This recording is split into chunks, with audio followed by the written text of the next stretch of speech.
Dans cette vidéo, on propose une correction des exercices relatifs aux tremblements de terre qui sont donnés dans les TP 6 et 7. L'objectif de cet exercice était de faire apparaître sur une carte les positions des séismes pour des séismes donnés dans un fichier Excel.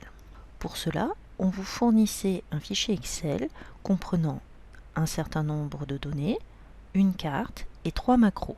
La première macro est une macro paramétrée qui permet de dessiner un cercle aux positions X, Y. La deuxième macro, position 2 points, permet de positionner un point au centre de la carte et un point en bas à droite. Enfin, efface point permet d'effacer tous les points de la carte. J'attire votre attention sur la macro afficher un cercle. Afficher un cercle prend deux réels, X et Y, qui correspondent aux coordonnées en abscisse et en ordonnée. Attention, l'abscisse correspond à la longitude et l'ordonnée à la latitude.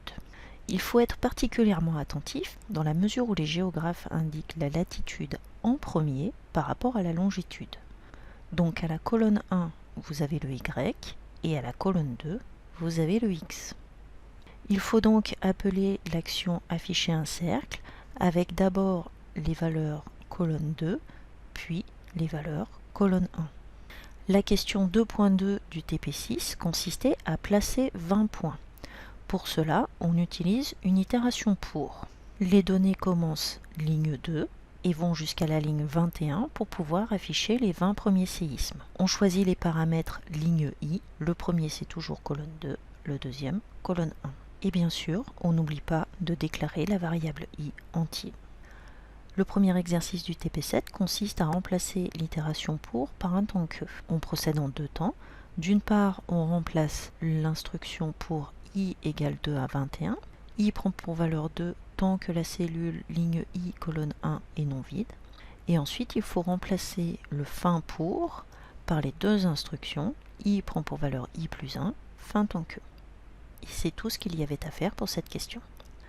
Un peu plus loin dans l'énoncé, on propose de modifier afficher un cercle pour que, lorsque l'on dessine un séisme, la taille du point soit proportionnelle à la magnitude du séisme, un peu comme dans cette carte. Pour cela, il faut faire deux choses. D'une part, ajouter un paramètre à l'action afficher un cercle, et ensuite exprimer la taille du cercle en fonction de ce paramètre lorsqu'on dessine le cercle.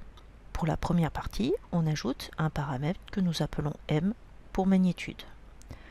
Pour la deuxième partie, cercle à trois paramètres, x, y et le diamètre. X et y sont donnés par les variables new x et new y. Le diamètre sera cette fois-ci 2 fois m.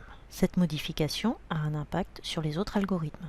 Typiquement, dans placer pointant que, on appelle l'action afficher un cercle. Il y a désormais trois paramètres. Les deux premiers sont inchangés, mais le troisième, c'est feuille 1, cellule ligne i, colonne 3. Puisque la magnitude est indiquée colonne 3. Pour comprendre l'intérêt des actions paramétrées, on vous proposait d'utiliser les mêmes actions que précédemment, mais sur des données différentes.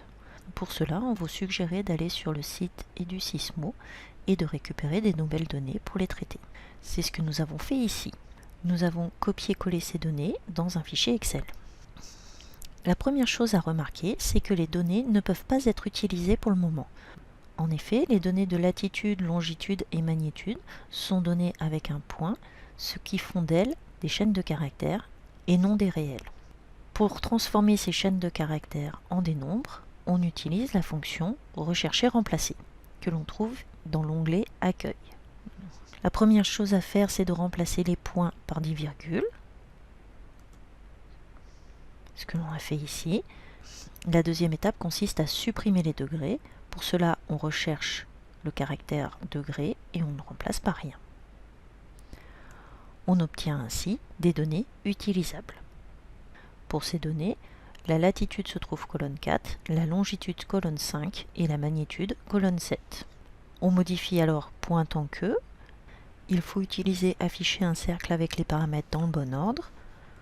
Nos données sont situées feuille 5, colonne 5, 4 et 7. Ceci conclut les exercices relatifs au tremblement de terre dans les TP6 et 7.